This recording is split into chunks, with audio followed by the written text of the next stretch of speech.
Good morning, guys.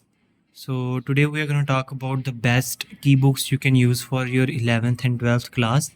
Basically मैंने अपने इस पूरे कोर्स में एफएसए में मैंने एक सीरीज़ शुरू की थी जो मैंने वॉक सीरीज़ ली थी फॉर माय ऑल सब्जेक्ट्स, जिसमें केमिस्ट्री में मुझे लगता है वॉक सीरीज़ बेस्ट है. I am not sure about physics because physics में आप और भी ले सकते हैं books, but for chemistry I choose walk because walk जो है ना केमिस्ट्री के लिए बहुत बेस्ट मानी जाती है. 11th क्लास मैंने ये यूज़ की थी और 12th के अंदर मैंने इसका सेकंड वर्जन लिया. और बेसिकली इसकी एक बड़ी अच्छी बात ये है कि इसके अंदर गोल्डन नोट्स होते हैं, यानी कि पॉइंट टू पॉइंट नोट्स होते हैं.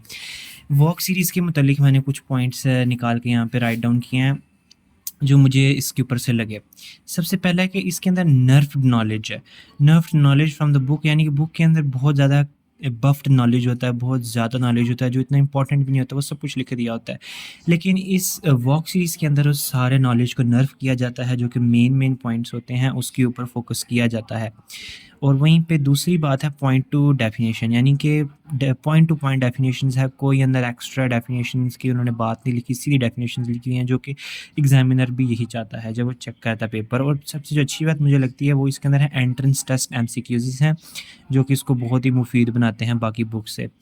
और यहाँ पे इजी टू अंडरस्टैंड है क्योंकि इसके अंदर सब टॉपिक्स को जो है ना मुश्किल वर्ड्स को उन्होंने काट के इजी वर्ड्स में लिखा होता है जो कि बहुत इजी होता है. और एक मेन चीज़ इसकी एक और मुझे बड़ी अच्छी लगती है कि इसके अंदर वॉक कंसेप्चुअल लर्निंग एक चीज़ है कि आपको पूरा टॉपिक एक कंसेप्ट दिया जाता है विद इन 3 to 4 पेजेस के अंदर कि आपको पूरा चैप्टर अगर आप जल्दी करें तो आपको वो याद हो जाए. और इसके अंदर ऑलरेडी मेड क्वेश्चंस होते हैं कि इसने मेरी बहुत मदद की थी in my 11th class board, जहाँ पे चैप्टर 5 के अंदर में से एक ऐसा क्वेश्चन आया जो कि कभी भी नहीं था, लेकिन वॉक के अंदर उन्होंने उसको ऑलरेडी क्वेश्चन बना के दिया हुआ था तो मुझे वो आ गया. दूसरी बात है क्लीन एंड इंपॉर्टेंट डायग्राम, जिसके अंदर इंपॉर्टेंट और क्लीन डायग्राम्स बनाई गई हुई हैं. ज़्यादा इन्फॉर्मेशन नहीं है डायग्राम्स के अंदर. अगर आप बुक के ऊपर जाएंगे तो बहुत एक्स्ट्रा डेफिनेट डायग्राम्स है, बहुत एक्स्ट्रा इन्फॉर्मेशन है, पर इसके अंदर ऐसी कोई बात नहीं है.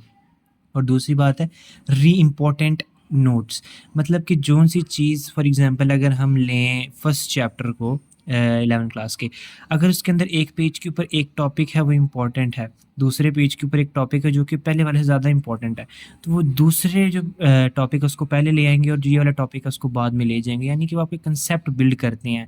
यानी कंसेप्ट दूसरे पेज पे, पहले पेज पे उन्होंने कुछ एक्स्ट्रा लिख दिया हुआ है तो ये उसको चेंज कर देंगे, सेकंड पेज को फर्स्ट पे ले आएंगे. यानी कि एक पूरा कंसेप्ट वाइज उन्होंने पूरी जो की बुक है उसको रिव्यू दिया हुआ है.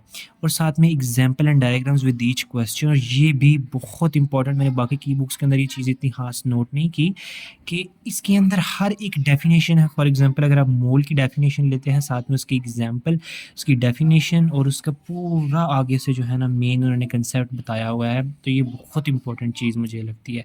रिव्यू अगर मैं आपको अपनी 11th क्लास की दूँ क्योंकि 12th क्लास की मैंने भी स्टार्ट करनी है, तो मैं आपको कंसेप्चुअल लर्निंग दिखाता हूँ वॉक की कैसी है. ये देखें, हर कंसेप्ट के साथ आपको उसके नोट्स मिलेंगे, वॉक कंसेप्चुअल लर्निंग के. और हर एक टॉपिक के एंड होने पे आपको जो है ना उससे मुतल्लिक एमसीक्यूज़ भी मिलेंगे. आप देख सकते हैं एंट्रेंस टेस्ट एमसीक्यूज़ भी हैं हमारे पास. और फॉर एग्जांपल अगर मेरे पास ये टॉपिक आ जाता है hydrogen burning in biological compounds, इसके साथ में मुझे इसके प्रीवियस ईयर एमसीक्यूज़ भी मिलेंगे ताकि मैं सॉल्व करता जो मेरा कंसेप्ट मजबूत होता जाए. और प्लस एडिशनली साथ में आपको उसके मुतल्लिक जो एक्स्ट्रा एमसी शॉर्ट क्वेश्चन है वो भी मिलेंगे.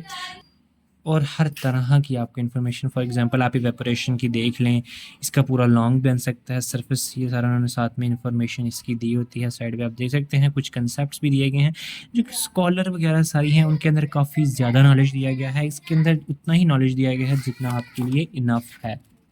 देखें, ये काफ़ी मुश्किल कंसेप्ट है, ये वाला क्रिस्टल लेटिस वाला, ये मुझे कभी याद नहीं था होता. फिर जब मैंने ये बुक ली तो यहाँ पे आप देख सकते हैं यूनिट सेल की डेफिनेशन, प्रॉपर्टीज़, बाद में ये आए क्रिस्टल्स आए, सारी इनकी डेफिनेशन, डायग्राम्स, इनके एंड पे आके जो है ना आपको इनका नोमोनिक भी मिलेगा जिससे कि आप इस सारे को याद कर सकें. यानी कि बुक वाला जिसने ये बुक बनाई है वो आपके माइंड सेट को जानता है और वो उसके मुताबिक चीज़ों को जो है ना डेवलप आउट करता है.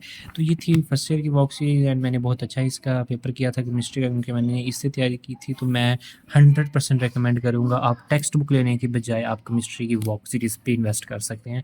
मैंने सेम अपनी 12th क्लास में भी यही किया है. मैं अपनी पूरी 12th क्लास की जर्नी आपके साथ शेयर करूँगा.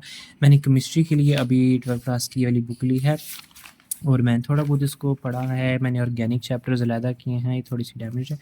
ऑर्गेनिक चैप्टर्स अलहदा किए हैं और मैं अभी स्टार्ट करूँगा मैं fundamentals of principles of organic chemistry से, और मैं ऑर्गेनिक केमिस्ट्री को ख़त्म करूँगा और फिर मैं एंड पे इनऑर्गेनिक पे आऊँगा।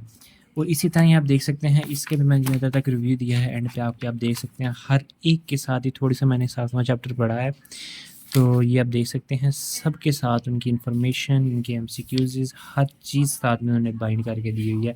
सो मैं इसको एक बहुत ही एक अच्छी चीज़ समझता हूँ कि walk series is the best among all the texts all the key books.